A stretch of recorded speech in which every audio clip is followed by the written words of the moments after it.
Je vais vous expliquer quelque chose d'extraordinaire. En hébreu, le mot noir se dit kushi. Alors bien sûr, vous ne connaissez pas l'hébreu, mais faites-moi confiance.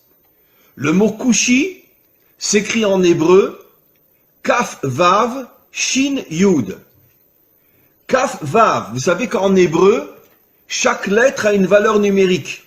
Ce qui nous permet de pouvoir faire des correspondances entre des mots différents s'ils ont la même valeur numérique. C'est un des génies de l'hébreu, de pouvoir expliquer le sens d'un mot par rapport à un autre mot qui a la même valeur numérique.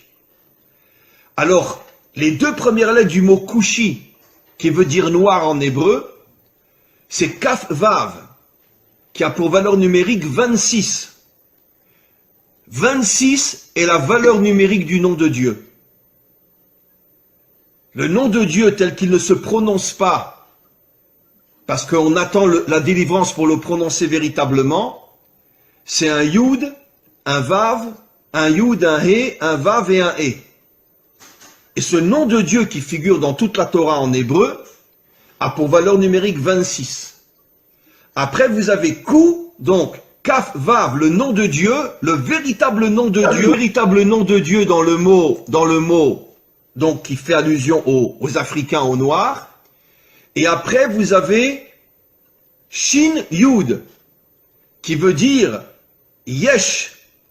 Ça veut dire que Kushi signifie Yesh Hashem, il y a Dieu. Ça veut dire que dans l'Africain se trouve Dieu. C'est absolument incroyable. Dans les peuples africains se trouve le Dieu authentique qui a pour nom Yudke Vavke. Incroyable. Ça veut dire que, caché à l'intérieur des peuples africains, se trouve le véritable Dieu. Et c'est pour ça que, en hébreu, on appelle le noir Kushi, qui fait allusion à Yesh Havaye, Dieu se trouve à l'intérieur des peuples africains. Incroyable. Mais vous devez au fur et à mesure prendre conscience que vous devez vous réveiller. Vous devez dévoiler la dimension royale qu'il y a en vous. Vous devez vous débarrasser de vos habits d'humiliation, d'esclavage, etc. Et prendre conscience que le masque qu'on a voulu vous coller, c'est justement pour vous empêcher de devenir ce que vous devez être. Et vous allez devenir ce que vous devez être. Mais pour ça, encore une fois, il faut vous renforcer sur le plan spirituel, sur le plan moral, et petit à petit sur le plan des actions aussi. Il est grand temps, et je sais que ça se fera un jour, où les peuples africains se révolteront contre toute la dictature blanche qui exploite toutes les richesses des Africains. Et encore une fois, j'oserais presque dire, et je le dis avec la plus grande sincérité, soyez fiers d'être noirs. Soyez fiers d'avoir la couleur que vous avez. Parce que cette couleur qui est inscrite sur votre peau témoigne du fait que vous avez été choisi par le maître du monde pour dévoiler sa royauté dans le monde, comme je l'ai expliqué, puisque le noir est la couleur de la royauté d'Hachem. Donc, arrêtez d'être meurtri ou d'être humilié par tous ces racistes qui vous considèrent comme je ne sais quoi, comme ils considèrent les juifs d'ailleurs, et dites-vous, c'est le contraire. C'est justement parce que je suis un roi que tu veux faire de moi un esclave. Mais un jour viendra où vous comprendrez, vous les autres peuples, quelle est notre mission, quelle est notre grandeur, quelle est notre force. Et un jour viendra, on réussira tous ensemble, avec l'aide du Maître du monde, à dévoiler sa royauté sur terre. Be'ezrat Hashem, c'est-à-dire en hébreu, avec l'aide du Maître du monde. Les plus grandes guerres, les plus grands massacres, dans toute l'histoire humaine, c'est le monde occidental. Pas le monde occidental uniquement moderne, bien que le monde occidental moderne, entre la Première Guerre mondiale et la Deuxième Guerre mondiale, sont morts 70 millions de personnes. En 40 ans, 70 millions.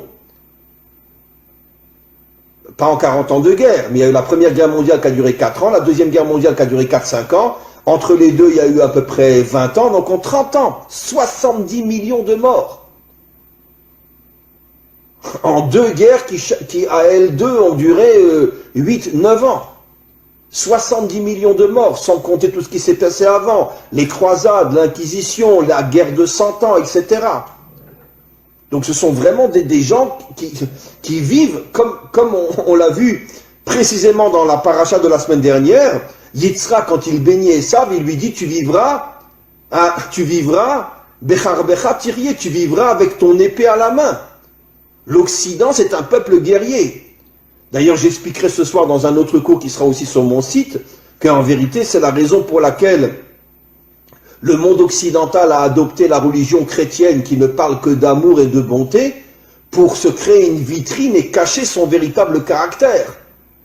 Parce que justement, le monde occidental est tellement violent, il est tellement assassin et meurtrier, qu'ils ont eu besoin de se créer une religion qui va nous faire croire tout le contraire de ce qu'ils sont véritablement sur le terrain. Bien sûr, je ne parle pas de tel ou tel citoyen, je parle des dirigeants et je parle malheureusement des peuples qui sont exploités et qui sont soumis et qui sont obligés de suivre leurs dirigeants. Mais quoi qu'il en soit, le monde occidental s'est attaqué comme jamais personne au peuple noir, parce qu'il semblerait que dans le subconscient ou même dans le conscient des dirigeants occidentaux, ils savaient que le peuple noir avait une mission qui allait mettre fin à toutes les dictatures et à tout le mal qu'il y a dans le monde, à toute cette corruption qu'il y a dans le monde, et c'est la raison pour laquelle ils ont tout fait pour les transformer en esclaves. Comme l'expliquent nos maîtres, quand tu veux savoir quelle est la mission d'un homme, regarde le mal qu'on lui fait. Si un homme est transformé en esclave, ça veut dire qu'il a une nature de roi. Et pourquoi on le transforme en esclave? Pour l'éloigner au maximum de sa mission d'être un roi, ou de dévoiler la royauté d'Hachem.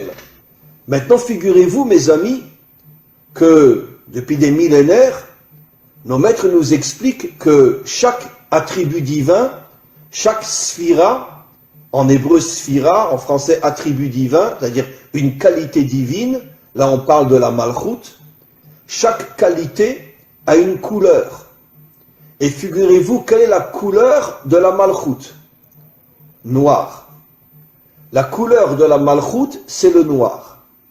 C'est absolument incroyable. La couleur qui définit la malchoute, la royauté, c'est-à-dire le dévoilement de la royauté d'Hachem dans ce monde, c'est le noir. Vous comprenez, mes amis, quel est le lien entre la mission d'Israël et les peuples africains? Comment se fait-il que les peuples africains sont noirs? Comment se fait-il que la première épouse de Moshe était une Africaine, que la préférée de toutes les épouses du roi Salomon était une Africaine? Comment se fait-il qu'Israël a reçu pour mission de dévoiler la royauté d'Hachem dans ce monde et qu'il y a sur terre la couleur noire? Et nos maîtres affirment depuis des millénaires que la couleur noire est l'emblème de la royauté d'Hachem. Eh bien, mes amis, vous comprenez quelque chose d'absolument incroyable.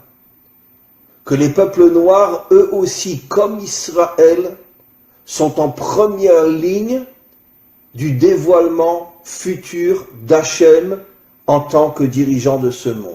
Mi chamocha ba'elim Hachem, qui est aussi grand que toi, Dieu du monde? C'est lui qui a dit ce verset-là. C'est-à-dire, c'est lui qui a reconnu la grandeur de Dieu. Et nos maîtres nous disent que cela fait allusion à la délivrance finale, où toutes les nations reviendront vers Dieu et diront « Qui est puissant comme toi, maître du monde ?» Mais moi, ce que je rajoute, c'est qui a dit ça? Qui est le modèle de la délivrance finale au niveau des nations? C'est Pharaon. Et nos maîtres nous disent Pharaon était un Africain, un Noir. Ça veut dire que la Torah nous révèle il y a des millénaires que le modèle, que le phare du retour des nations à Dieu, le Dieu authentique, ce sera un Africain ou les Africains et non les Blancs, non les Occidentaux. Après, tout le monde suivra, les Asiatiques, les Occidentaux, tout le monde suivra. Mais c'est Pharaon qui a dit « Qui est comme toi, Dieu, créateur du monde ?»